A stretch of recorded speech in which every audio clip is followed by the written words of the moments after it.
And welcome back to ज्ञान अड्डा complete knowledge hub.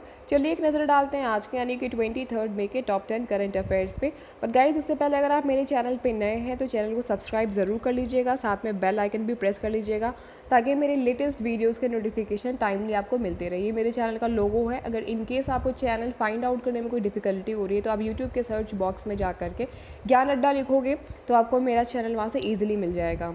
तो जो पहला करंट अफेयर है वो आपकी स्क्रीन पर ही है कि international day of biological diversity day celebrate किया है 22 मई को, यानी कि कल की तारीख में international day of biological diversity celebrate किया गया है। फिर इंडिया जो है वो सेकंड लार्जेस्ट मैन्युफैक्चरर बन गई है पीपीई में पूरी दुनिया में। पीपीई क्या है? पर्सनल प्रोटेक्टिव इक्विपमेंट, मतलब जो आप अपनी बॉडी को कवर करने के लिए, आईज़ को, हैंड को कवर करने के लिए जैसे गॉगल्स यूज़ करते हो या कोई और इक्विपमेंट यूज़ कर रहे हो, ग्लव्स वगैरह आप यूज़ कर रहे हो, शूज़ वगैरह आप यूज़ कर रहे हो, शूज़ प्रोटेक्शन वगैरह की जर्म्स वगैरह से प्रोटेक्टिव आप अपने पैरों को, हाथों को रख सको। तो वो सारे जो इक्विपमेंट जो आपको प्रोटेक्ट करते हैं पर्सनल लेवल पे, तो उसकी मैन्युफैक्चरिंग में इंडिया सेकंड लार्जेस्ट प्रोड्यूसर बन गया है। चाइना ने अभी भी पहला पोजीशन होल्ड करके रखा हुआ है। और मिनिस्ट्री ऑफ टेक्सटाइल काफ़ी सारे मेजर्स ले रही है ताकि पीपी की क्वालिटी मेंटेन रहे, मतलब जो हम प्रोड्यूस कर रहे हैं, जो हम मैन्युफैक्चर कर रहे हैं, उसकी क्वालिटी हम मेंटेन करके रखें। फिर है गवर्नमेंट ऑफ इंडिया ने जनरल फाइनेंशियल रूल्स में कुछ अमेंडमेंट किया हुआ है। और ये अमेंडमेंट क्या है कि वो सारे गुड्स और वो सारे सर्विसेज जिनकी वैल्यू 200 करोड़ के नीचे की है, मतलब वैल्यू लेस देन 200 करोड़, वो सारे गुड्स, वो सारे सर्विसेज जिनकी वैल्यू 200 करोड़ के नीचे की है, वो सारे सामान हम डोमेस्टिक फर्म से ही परचेज़ करेंगे। मतलब कि डोमेस्टिक फर्म्स को, मेक इन इंडिया को प्रमोट करने की बात कही जा रही है कहीं ना कहीं। तो 200 करोड़ के जो भी वैल्यूज़ उससे नीचे के जितने भी गुड्स और सर्विसेज हैं, तो वहाँ पे हम बाहर की किसी भी कंपनी को एंटरटेन नहीं करेंगे। बाहर की कंपनी मतलब कि इंटरनेशनल या ग्लोबल जो फर्म्स हैं उनको हम एंटरटेन यहाँ पे करने की बात नहीं कर रहे हैं। तो ये आत्मनिर्भर भारत अभियान के अंदर में इस स्कीम को अनाउंस किया गया हुआ है। ये चीज़ें यहाँ पे लिखी गई हुई है।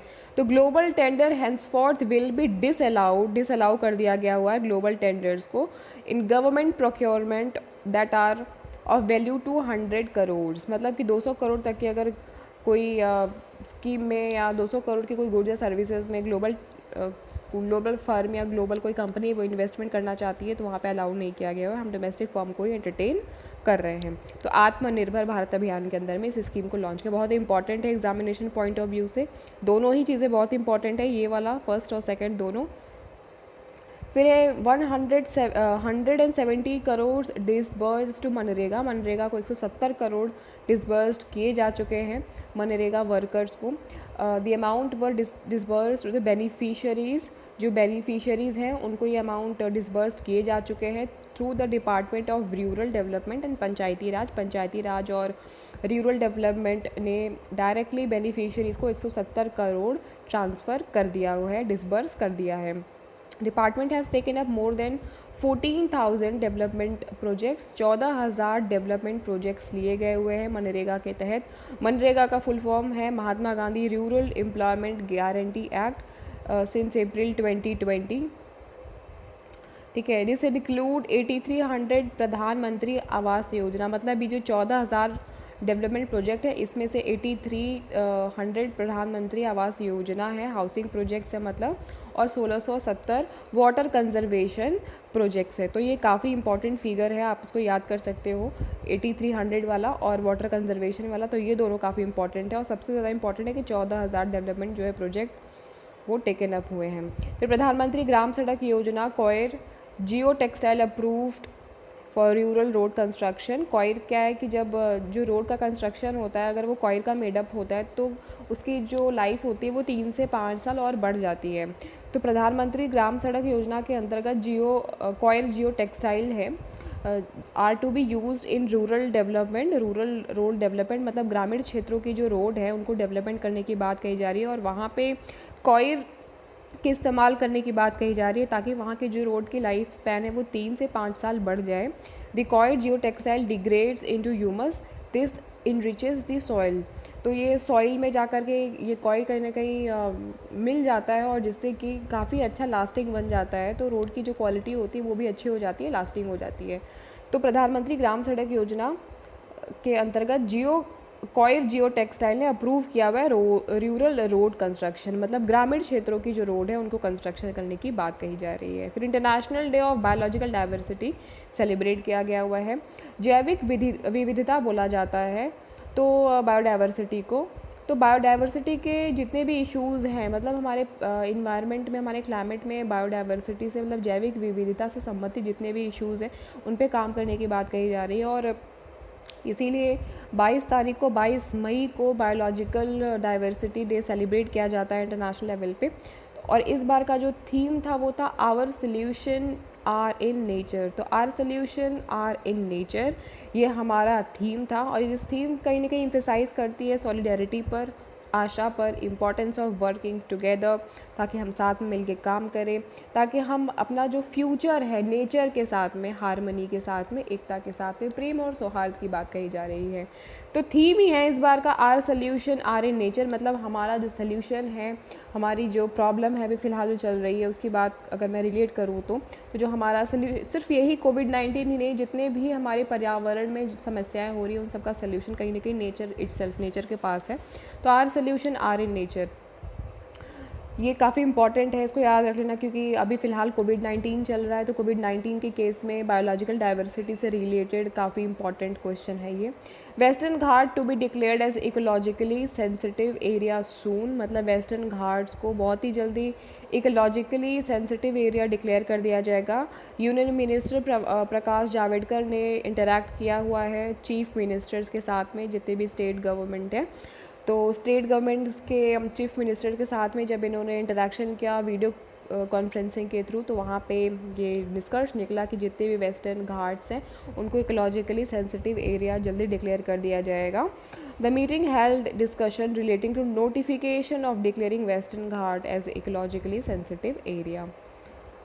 फिर है प्रधानमंत्री उज्ज्वला योजना के अंतर्गत 6.8 करोड़ फ्री सिलेंडर्स डिस्ट्रीब्यूट किए जा चुके हैं। तो ये बहुत ही इंपॉर्टेंट क्वेश्चन है कि 6.8 करोड़ 6.8 करोड़ फ्री में सिलेंडर्स डिस्ट्रीब्यूट किए जा चुके हैं। अभी कोविड-19 जब था तो इसके दौरान बहुत सारे सिलेंडर्स को डायरेक्ट जो बेनिफिशरीज़ हैं, जो डायरेक्ट लाभार्थी हैं, उनके खाते में डीबीटी मतलब डायरेक्ट बेनिफिट ट्रांसफ़र के तहत काफ़ी सारे फंड्स वगैरह प्रोवाइड किए गए हैं सिलेंडर्स वगैरह से रिलेटेड।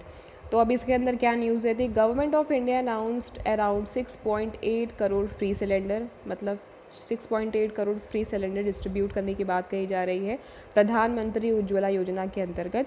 इस स्कीम के अंतर्गत एलपीजी सिलेंडर्स वगैरह प्रोवाइड किए जाते हैं ministry of petroleum and natural gas के थ्रू।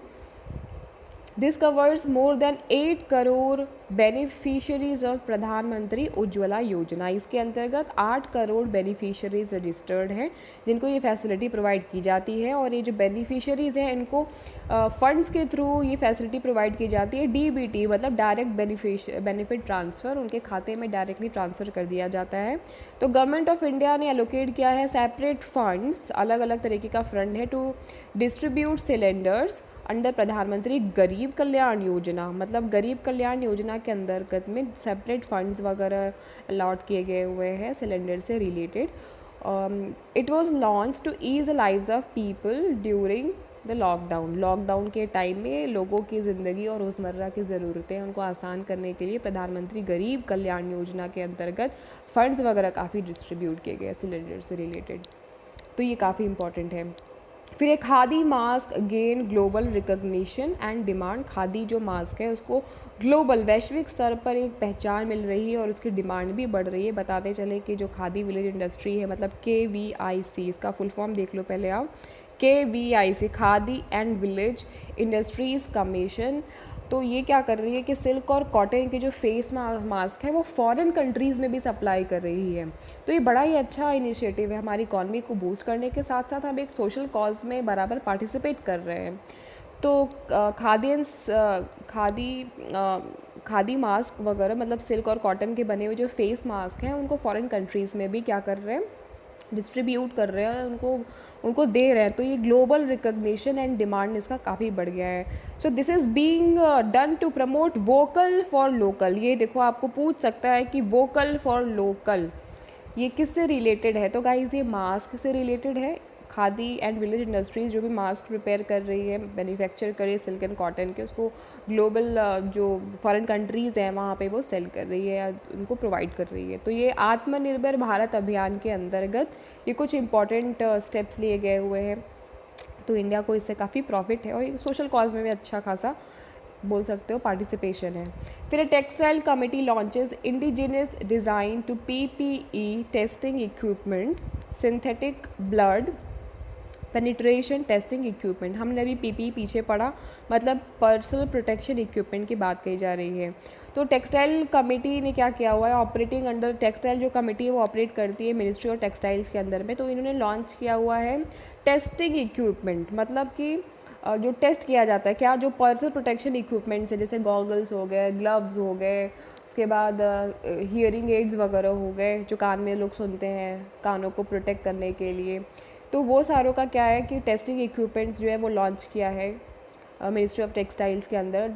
This committee will now on test the PPE produce in the country. जो पीपीई हम अपने कंट्री में प्रोड्यूस कर रहे हैं, जैसे कि मैंने आपको भी क्या बताया पीछे कि हम सेकंड लार्जेस्ट मैन्युफैक्चरर या प्रोड्यूसर बन गए हैं पीपीई के, बट हमारी क्वालिटी को डिग्रेड भी हमें नहीं करना है, कम नहीं करना है।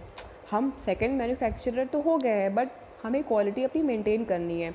तो जो टेस्ट है तो ये क्या है, इन्होंने टेस्टिंग किट वगैरह जो भी है वो प्रिपेयर किया है, या आप बोल सकते हो कि कमिटी ने पीपीई के टेस्टिंग इक्विपमेंट्स तैयार किए हुए हैं क्वालिटी वगैरह चेक करने के लिए।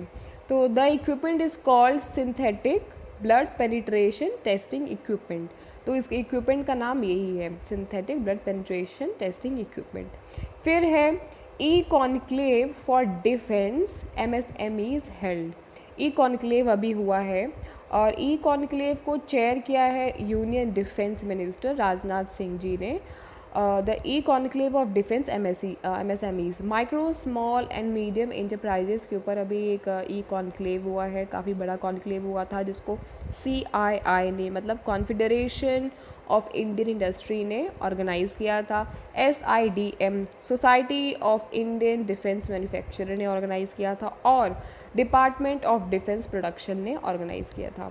तो ये कॉन्क्लेव जो अनाउंस किया था इसमें 800 डिफेंस MSMEs ने पार्टिसिपेट किया था इस कॉन्क्लेव में। और ये कॉन्क्लेव बताते चले कि वीडियो कॉन्फ्रेंसिंग के थ्रू हुआ था। इसको चेयर किया था डिफेंस मिनिस्टर राजनाथ सिंह ने। तो अभी के अगर आप मेरे लास्ट के 2-3 वीडियोस देखोगे फ़िलहाल के जो करंट अफेयर्स के, तो डिफेंस मिनिस्ट्री डिफेंस के ऊपर, वहाँ डिफेंस के इक्विपमेंट्स के ऊपर काफ़ी इन्वेस्टमेंट कर रही है, मेक इन इंडिया को बूस्ट अप कर रही है। तो उससे रिलेटेड कॉन्क्लेव तो होना बनता था। तो गाइज़ ये तो कुछ इंपॉर्टेंट करंट अफेयर्स थे। अगर आपको मेरा वीडियो पसंद आया तो ज़रूर से लाइक कर लेना, सब्सक्राइब तो पक्का कर लेना, क्योंकि सब्सक्राइब करोगे तो ही आपको मेरा वीडियोस का नोटिफिकेशन जाएगा, और बेल अगर आइकन आप प्रेस करोगे तो ही आपको पता चलेगा कि मैं कब आपको किस टाइम पे आपको वीडियो मैं पोस्ट कर रही हूँ। तो बने रहें मेरे साथ में, मिलते हैं कल के हम नेक्स्ट वीडियोस के साथ में।